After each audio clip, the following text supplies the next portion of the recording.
Okay, thank you very much. I'm going to give you the short version of the title of this talk, and just to say that diabetes is not a typographical error. It's a combination of the words diabetes and obesity. I'll give you the short version as to why, first of all, we need to raise awareness of non-communicable diseases, why non-communicable diseases have killed more people in the world over the last 15 years than anything else, and thirdly, as to why it's on track to become one of the global health catastrophes of this century. So that's quite a lot to say now. Okay, just the brief version. In the 1990s, an epidemiologist by the name of David Barker in the UK got access to the birth records of babies born during the war in Windsor Maternity Hospital. And at that time, there was a huge amount of rationing. People were generally undernourished, and the babies were undernourished, and many of them were very underweight.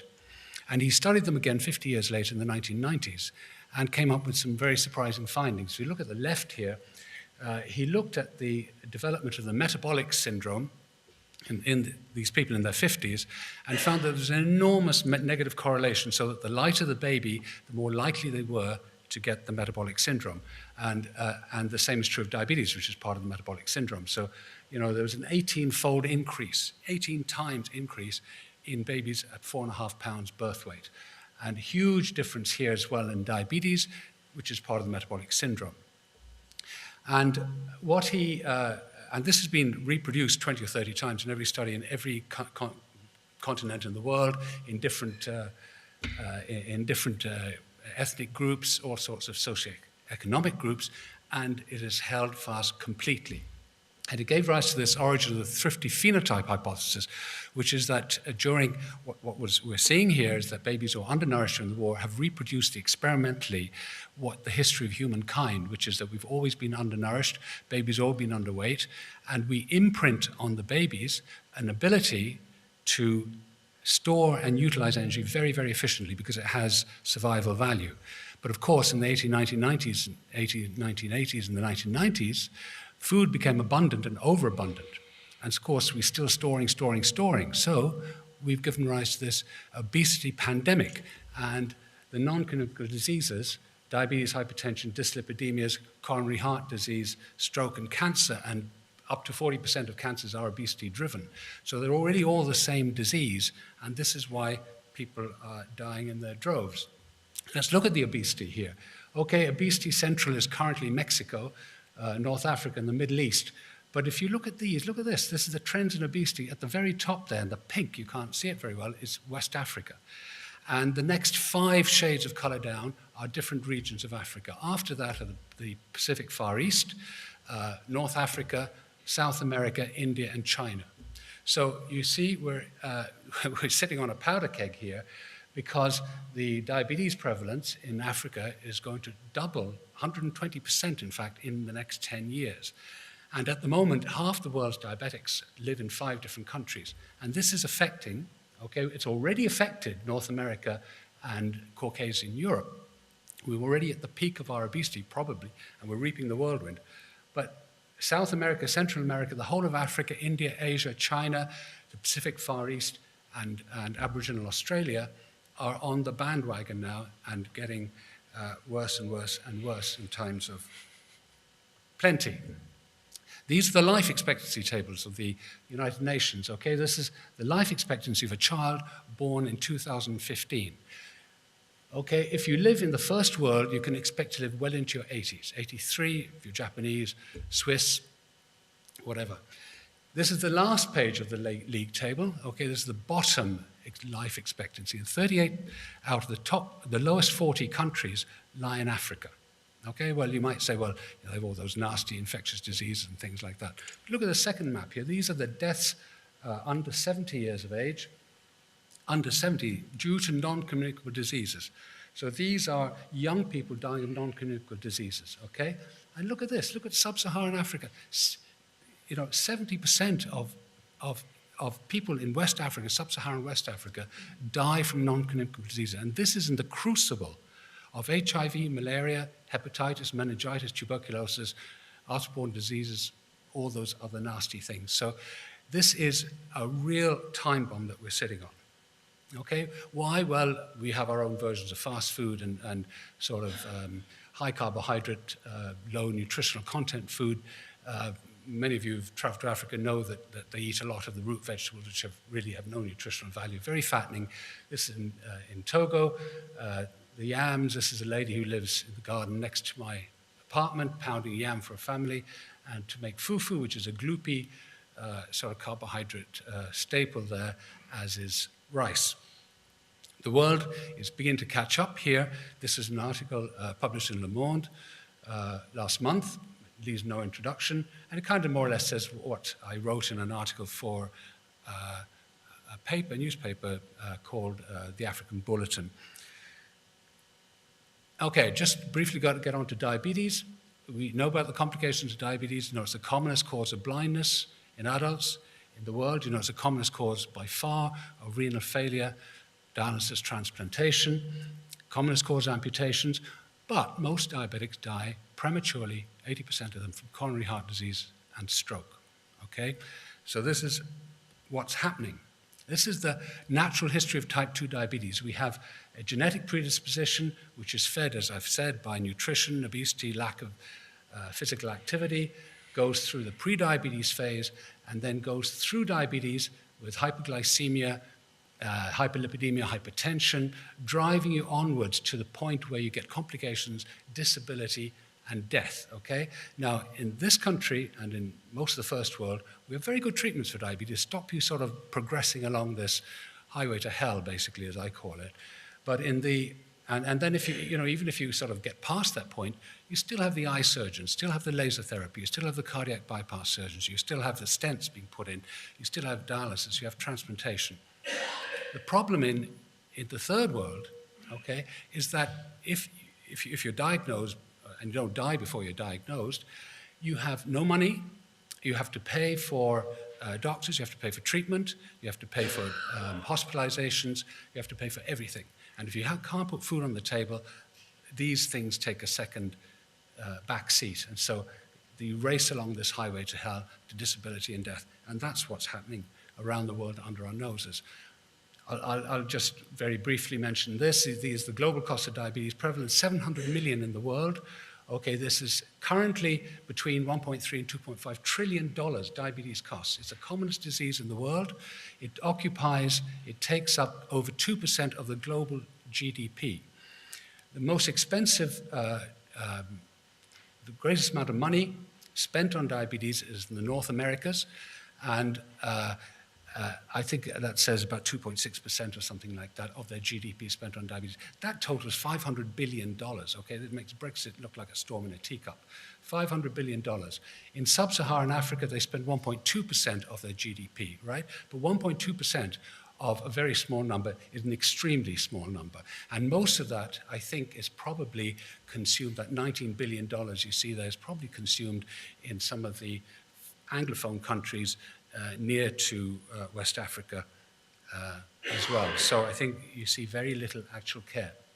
So anyway, knowing all this and having semi-retired, I decided I was going to stamp out diabetes single-handed in West Africa. And I chose a country because there are no specialists in West Africa. There's no diabetes centers at all. So I chose to go to Togo, which is here, this long, thin country next to Ghana, which is a lovely country that we've just heard all about. And I chose it because it's a small country, so about 6 million, same as Ireland, have access to central government, perhaps a bit more easily. It's a foreign aid-free zone, like most of Francophone West Africa. I was talking to Dr. Syed recently during the coffee break. It's also probably less overtly corrupt than some of its neighbors, so perhaps the money can get to where it should do. And finally, there's no huge imbalance, equality of poverty, like some countries where there's billionaires living across the road from beggars. Everybody's basically poor there. So I've been there, 8 or 9 times. I'm going again in January. I've been to Nigeria a couple of times. I pay for myself from my personal savings, but I enjoy it, and they're receptive. What I do there, I lecture to the doctors. That's the university teaching hospital there. I lecture to the nurses, do ward rounds, lecture to the public, that's the chief's compound.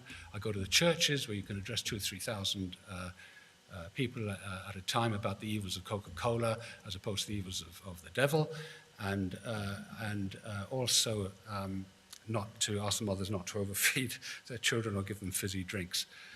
The type 1s, okay, we talked about type 2, type 1s, just 2 seconds. They basically are alive because of the International Diabetes Federation, who ships out insulin every month to all the countries of the world, basically, and makes it available free to under 25-year-olds. Now, these poor little kids here, they come from all over Togo, and some of them live at the top, and it's 600 kilometers from the capital to the top, and well, it's a very tenuous existence. You know what happens to type 1 diabetics if they don't get their insulin for 2 or 3 days. And, you know, they have poor, they're nothing. We get these awful reports. Down at the bottom there, I've highlighted some of you can't read them. But basically, you know, recurrent epilepsy, mental handicap, mother chronically unwell, food insecurity because of poverty. You know, this is bad for a diabetic who's on insulin to have food insecurity. But they're very poor. They have absolutely nothing. All they have is diabetes, unfortunately. But, you know, they're embarrassingly sort of thankful for supplies you take over. Those are strips and glucometers and things like that.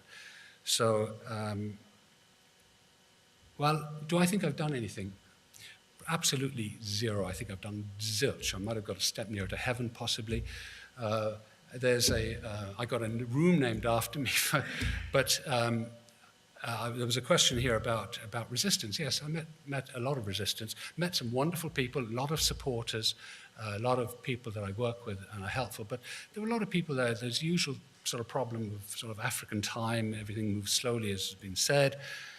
There's a lot of apathy, inertia, and also sometimes people feel threatened, and you know, you're not looking for anything, but there's turf wars and one thing or another.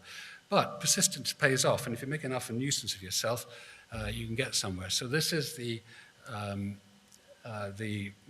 non-communicable diseases head of the Ministry of Health there, Professor Bello. He's a neurologist. He's a very good man with the Ministry of Health here. And he told me, look, just get in the car. This is after about 2 or 3 years of going to Togo and banging my head against a brick wall. And he sort of said, he took me to this place, you see, which is a building. It's a German colonial building built in 1906 in the grounds of a busy hospital there. It's completely dilapidated, it's overgrown, deserted, but it's a good German building. It's sort of Vorsprung durch Technik. This thing is going to stand forever.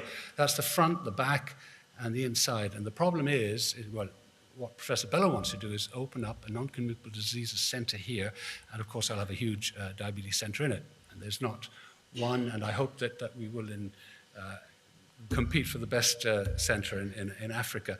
The problem is, I'm the patron and the godfather. I have to raise the money for this center. We've had 3 estimates that was done at my request locally, and they range from 40 to 50,000 euros to completely make safe, make secure, and refurbish the building and the grounds, which is really peanuts for this. The trouble is not peanuts, and I'm sort of writing letters to my ex-patients every night and trying to raise money, etc., for this thing. But that's what it's going to cost, and it would be nice if there was some sort of funding.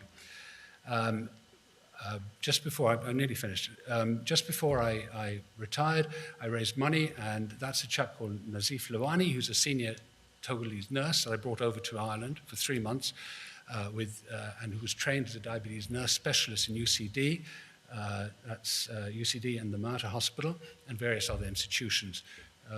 This is where Queen Victoria stood in 1861. This is my last slide. So essentially, we've got a sequence of events here, and we have what Dr. Syed showed, the TPI cycle. Is that what you call it, the TPI cycle? We're up to number 6, I think, which is actually getting the money to put this on the ground. So we have a local partnership, the head of the Department of Non-Communicable Diseases and the Ministry of Health. I'm partnered with Diabetes Ireland, who are going to oversee the finances. They're a charity going back 40, 60 years. UCD and the Mater, who are willing to train people coming from Togo for nothing. Refurbish the building, that's the problem. bring equipment. I've had lots of promises of equipment for Ireland to equip this centre. We have a nurse manager, that's Nazif Lawani, the nurse who's back there, he'd be resident. Diabetes is a multidisciplinary service, and I've had lots of colleagues who have threatened to come out, podiatrists, dietitians, nurses, etc. We hope to train local personnel from other parts of Togo and hopefully be a model for other parts of other centres like that. So we've improved delivery of care, I hope, from a low base, no specialists. Care is delivered by non-qualified people. It's universally awful. There's a high morbidity and mortality. So I would welcome from this society how one can obtain funding for this project.